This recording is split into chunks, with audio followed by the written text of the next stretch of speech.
Земјоделците во Прилепскиот регион, како и општините Долнини и Кривогаштани, се повеќе се заинтересирани за добивање на државно земјоделско земјиште под концесија. Денеска беа потпишани 192 договори со површина од околу 500 хектари.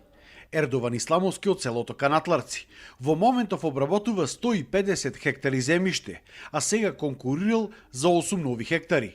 Вели дека во моментов земјоделието е исплатливо, особено тутунопроизводството.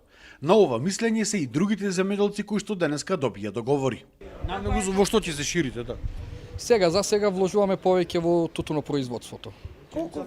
И пченицата имаме 70 хектари пченица, имаме околу 600 декари сончоглед, па 70 декари тутун. Годинава лани имавме 50, годинава 70. Моментално колку земјиште обработувате? 20 хектари. Вие малку и сакате повеќе, така? Може уште, не, може. Што намногу сега ќе садите? Тутун моментално. Тутунот е најисплатлива култура? Жито ово не е. Министерот за земјоделство Цветан Трипуновски истакна дека заедно со ланските повици и годинешните до овој месец биле распределени близу 6000 хектари државно земјиште и склучени над 2100 договори.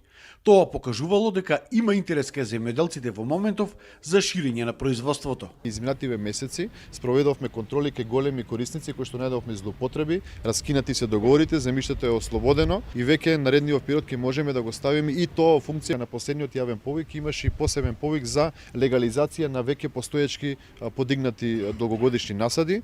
Тука пристигна преку 300 апликации, одобрени се 160 и се работи за некаде 400 хектари кои што исто така е легализиран. Инаку Прилепскиот регион е на прво место по издадено државно земјоделско земјиште под концесија.